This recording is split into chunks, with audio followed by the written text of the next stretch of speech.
big mess in East County where a crash has knocked out power. The Housing Action Plan 2.0 returns to City Council today. What the mayor is saying about the proposals this morning. You're still talking $2,000 plus for an ADU unit. Are ADUs a solution to the housing crisis? Why an economist says no. 12-year-old Connor Stitt just became the youngest biker to ever pull off a triple backflip on a bike. The jump that stunned the world. Plus, wild video of a close encounter with a bear. It's 6 a.m. on Tuesday, December 12th, and you're up with CBS 8.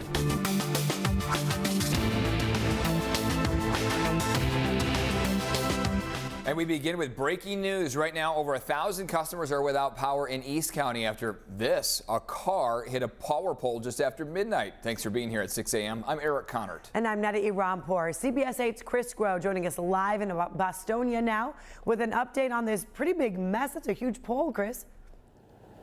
Yeah, it's a huge mess, and in fact, you could still see the amount of crews that are now working on this and likely going to be working on this for several hours as we move forward here into the morning. So you got to imagine a lot of people waking up right now to find out that their power has been off and been off for several hours, because this is from an incident that started at around midnight after a car slammed into this power pole. Now, if you take a look at this video that was shot at the scene, you can see just how much of a mess those wires after the pole had started to fall down there, hanging over the road, making contact with the street. So again, a pretty dangerous situation here, not only in that immediate area there, but also for the driver. Now, thankfully for the driver, he made it out okay, suffered minor injuries, we're told, and actually declined to be taken to the hospital. The reason for the crash, we're told, was medically related, so he was able to go home. But what we're learning now from the SDG&E outage map is that this is likely going to be a problem until around noon.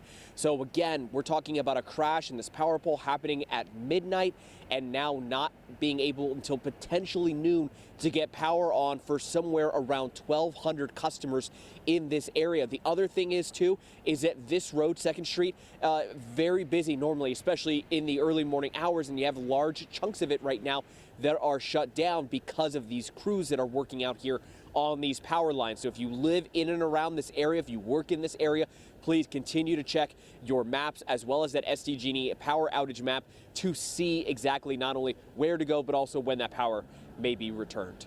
Eric and Neda. All right, Chris, thank you very much for that. And I think about this morning, it's so chilly outside. Heaters. Ooh, yeah, some people may have had those heaters on. Oh, yeah. Inland Valleys this morning, in the upper 20s, low 30s this morning. So cold to kick off the morning. We're going to watch that as the afternoon comes around. Temperatures are just going to be a bit cooler than yesterday. Mainly 60s as opposed to the 70s. You can see how inland, instead of those 70s, will be at about 69 degrees. So just shy of 70 degrees. Cooler, cloudier as that trough of low pressure sinks in. That's going to be the trend for today and tomorrow, with a little bit of fog out there. Imperial Beach at 5 miles of visibility. Otay Mesa at 4. But besides that, we're doing all right. It's going to be a little gray out there for the next couple hours. And then as we get toward the afternoon, moving toward partial sunshine, temperatures in the 60s. We'll talk in more detail about how long this trend will last and about a warming trend that will kick in by the upcoming weekend. Back to you. Well, this just in here, the consumer price inflation cooled a bit last month. That's according to the numbers just released by the Bureau of Labor Statistics. The consumer price index rose 3.1% in the 12 months that ended in November. That is a small drop from the 3.2% annual rate for October. Month to month, it went up 0.1% from October. This comes as the Fed begins a 2-day meeting today to decide if interest rates should remain steady. It is now round 2 for Mayor Todd Gloria's proposed housing package to address our housing crisis. San Diego City Council will discuss an updated version on this today after they rejected the plan last month. CBS 8's Regina Yorita live along Harbor Island now with what's different this time around. Regina? Yeah, good morning, guys. And certainly a lot of discussion around the Housing Action Package 2.0, especially because during last city council meeting, the discussion lasted almost 8 hours. So this is because 11 proposals have been introduced, but not all of them were approved by the council. So it's why we're seeing a revised version today. And the mayor says the plan allows for the construction of more homes near transit, more flexibility to build homes on public property, and relaxed parking requirements for construction construction near transit. The plan also incentivizes building homes on underutilized commercial sites like strip malls. But critics are not okay with some of the proposals. One of them is a program that allows developers to move affordable units off-site to another location. The proposal would have required housing to be built in either moderate or high-income areas of the city to avoid concentrating low-income housing in underserved areas. That prompted many critics to complain that the proposal seemed like a revival of redlining. Today, a revised version will be introduced at the meeting. Mayor Todd Gloria says he's brought forward a second series of policy reforms in order to get people experiencing homelessness off the street and bring down rent costs. So back out here live, that discussion will take place during the 2 p.m. session. And of course, we'll bring you guys the latest on this Housing Action Package 2.0. I'm Regina Urita, CBS 8. All right, Regina, thank you very much for those details there.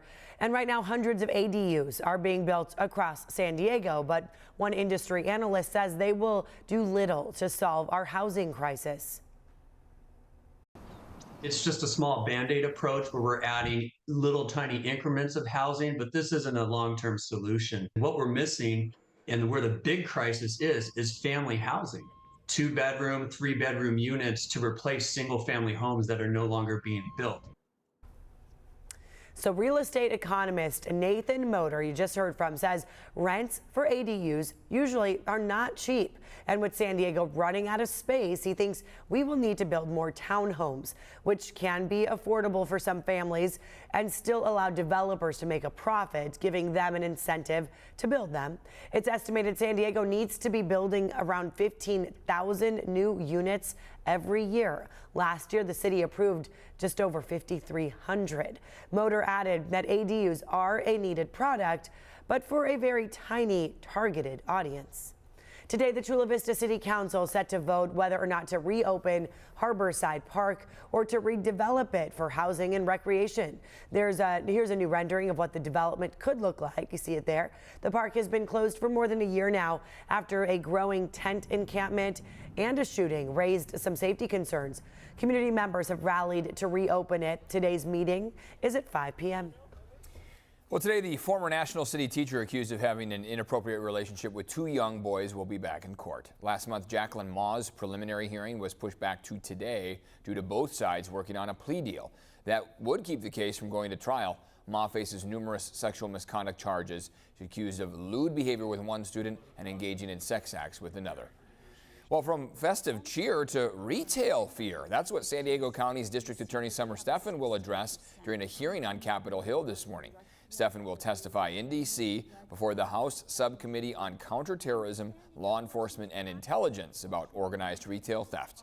She will talk about how big of a problem this really is, plus solutions, and share some success stories. It's happening in just a few hours here at 11 a.m. Also here in just an hour or so, king tides reaching their peak. This morning, king tides are back along the coast, and this is because of the gravitational pull of the approaching new moon, which is tonight. So this is a live look right now. Cardiff, where you see obviously the ocean right there, and usually Cardiff State Park, that parking lot, the beach I should say, that usually gets taken over by water during these king tides. Today's high tide will be this morning at 7:48. During low tide in the afternoon, that's when you can see all those creatures in the tide pools that normally would be covered in water. We have a link to some of the locations to go tide pooling at cbs8.com/weather. Let's check in with Evan now. I think tide pooling, one of my favorite activities to do. Absolutely. I love this time of year. Right along the Scripps Pier, all the water that usually is all the way up goes way back. Yeah, And you get to a little inside peek Yeah. of what, Right. you know, the SeaWorld looks like. Yeah, exactly. Yes. Careful, Super they might fun. They're pinch you a little revealed. bit. Yeah. Cabrillo National Monument, that's a great Yeah. place to go. A lot of people will go tide pooling around there. So let's take a look at your high and low tides out there. High tide comes just in the 7 o'clock hour today, 7:48 as Netta mentioned. Tomorrow, 8:25. We're going toward about 7 feet above sea level for high tide. That's when that coastal flooding is able to take place. Low tide will come about a foot below sea level around 3 p.m. today. 3:10 today, 3:53, so close to 4 p.m. for tomorrow. And then another high tide comes by that 9 and 10 o'clock hour. So today and tomorrow, are the days in particular that we are focused on to get out there and enjoy it. And there it is, the upper 20s for Ramona. 29 degrees right now, 35 in Escondido, 36 right now in Poway, 37 in El Cajon. It is a standout cold morning, very similar to the last couple weeks where we've had those very cold overnight lows that are in most cases colder than average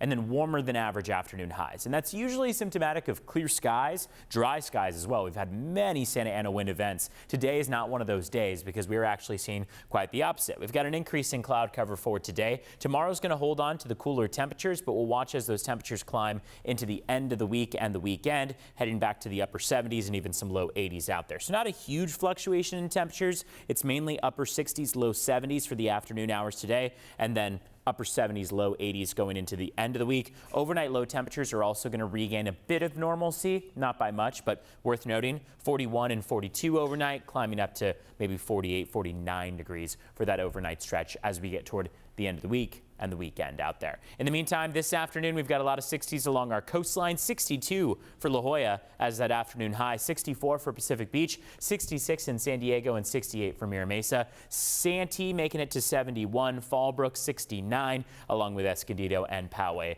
for this afternoon. And then, of course, Ramona right now at 29 degrees, expected to hit 71 as their forecast high. Let's check in on traffic. Time now is 6:11. And so far, your roads are very quiet to kick off the morning. Looks like we're starting to see some congestion mid-span on the Coronado Bridge. A little bit of red out there, but besides that, no major crashes or collisions. Here's a live look outside as we start off the morning. This is El Cajon Boulevard on the southbound 15. Looks like it's a pretty quiet morning commute. Volume just starting to pick up out there. I'll send things back over. Oh, let's take a look at border wait times first. San Ysidro Port of Entry, 110 minutes out there, so nearly 2 hours. Otay Mesa Port of Entry going to run you about an hour and a half in total. Back to you. Evan, thank you so much for the latest. And now still ahead here, we are weeks away from big changes for some Scripps patients. We're going to have some new information from the hospital system. Plus 50,000 migrants have now been dropped off here in San Diego, what local officials say they are desperate for. And a very close call for some skiers. Oh, wow.